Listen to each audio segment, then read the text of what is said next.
You are listening to Toronto's only pure metal show, The Red Switch.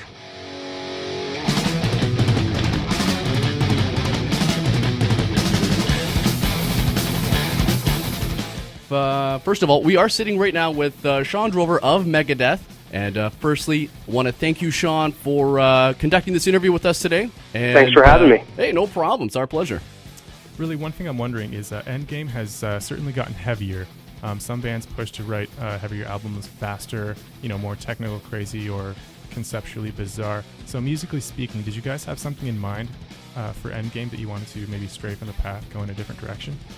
Not really. I mean, we didn't do a lot different than we've probably done for any other record or stuff in the past. And that's just we go in there with the mindset of trying to create the best songs and overall record that we can, Sometimes you do better than others, once you look back and listen to stuff over the course of a career and stuff. But, yes, the record, I agree with you. The record does sound a little heavier than some of the previous efforts of the band and stuff. And but, again, it wasn't something that we said, okay, we're going to make this, it's got to be heavier than this or all that kind of stuff. We just went in there with, trying to write a bunch of good metal songs, and I think we succeeded rather well this time.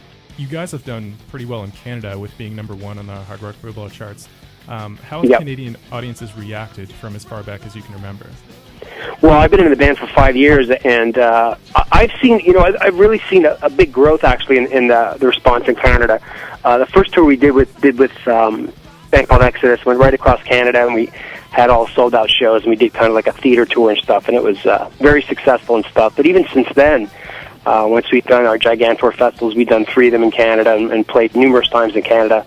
I personally noticed that we've had a growth in our fan base, certainly from attendance and stuff. And obviously for us to chart as well as we did, Night Abominations was #5 on Billboard. This is Endgame is #4 on Billboard, and #1 on the hard rock charts. That certainly doesn't suck.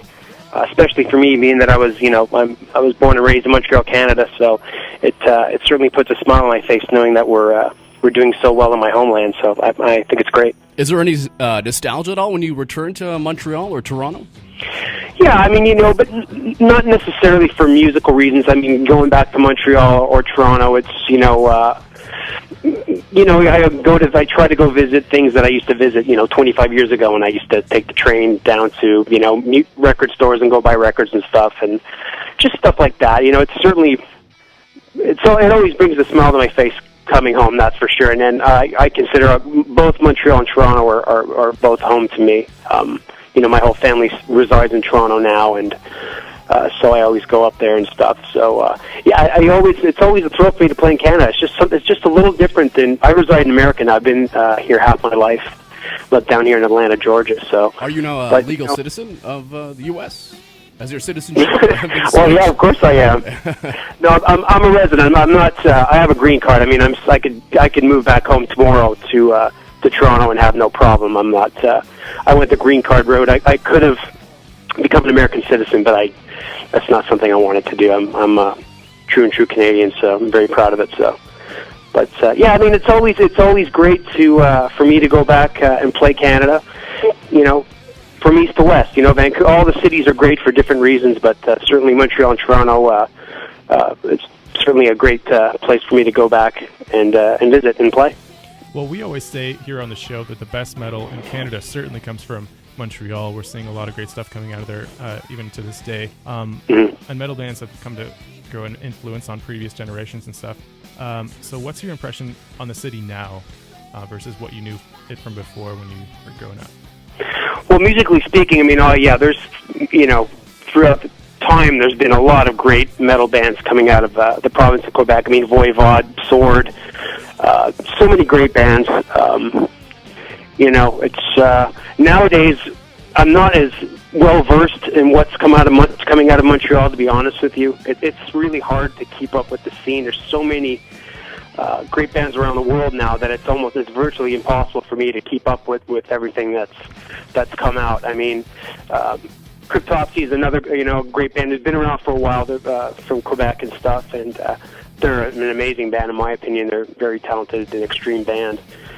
Yeah, they're just the whole province of Quebec. They almost seem European in a way that to that the audience itself, they're very, very extreme and passionate to their love for their metal bands. You know what I mean? Even whether they're from Quebec or not.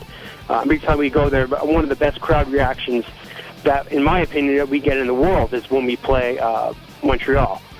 So, but I grew up with that. That's not a big surprise to me, knowing the way they are, because I grew up with it, seeing all those shows, and really didn't realize it till later when I moved away that the crowds didn't seem to be as intense, you know, in various cities and stuff. So, yeah, Montreal and Quebec, the entire province of Quebec, is just very, very passionate about their metal. Absolutely. We always often joke that there must be something in the drinking water there in Montreal, because it just seems to produce so many great metal bands.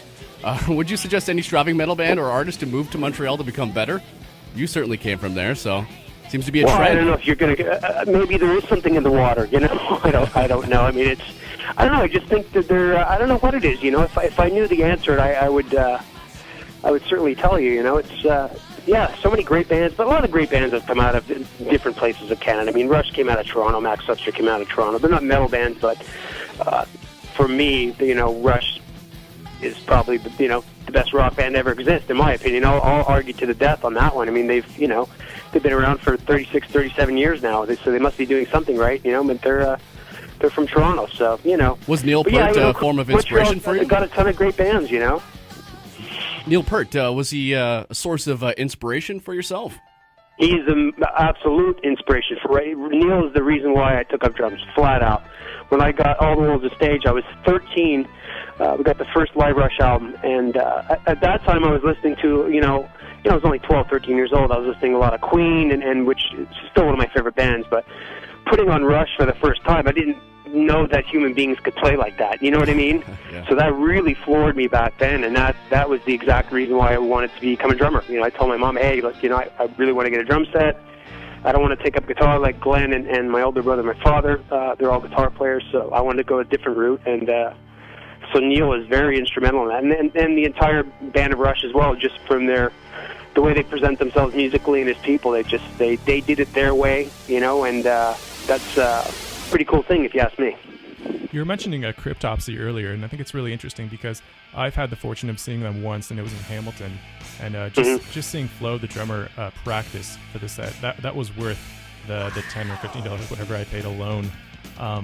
So growing up, were there any bands that really shaped, the influence of you and your playing and your style? Well, I mean, I as a kid, you always, or certainly back then, you always emulate your heroes, and you play along to records and learn, Black Sabbath songs and Deep Purple songs and all that kind of stuff when we were growing up. So that was a big part of, I didn't intentionally try to rip off one guy and emulate him, and that wasn't what I wanted to do. I wanted to kind of take little bits and pieces from, several different drummers and kind of incorporate it into what I do, to a point, you know what I mean? I'm not saying I'm completely original, because I'm not, but certainly, yeah, I tried to emulate tons of drummers, Tommy Aldridge from a band called Pat Travers, played with Ozzy and Whitesnake and all tons of bands. He's a huge influence on me. That's probably the guy I tried to emulate the most when I was growing up in high school and all that kind of stuff. And just the way he played and stuff, his whole attitude, the way he tacked the drums is something I definitely tried to emulate for sure. As you were growing up in the earlier days, how would you define the creative process as you're jamming with all these dudes, and as you're growing up, it kind of changes a bit for you naturally. I mean, so what is the creative process for you? I mean, back then we were just, like I said, we're just trying to learn, let's learn this Deep Purple song, or let's learn this Sabbath song, let's learn this Judas Priest song. It was just more about getting everybody together and they're doing their homework in terms of, okay, let's learn these 3 songs for the next rehearsal and stuff. And Glenn and I were certainly the ones who always tried to make the guys do that.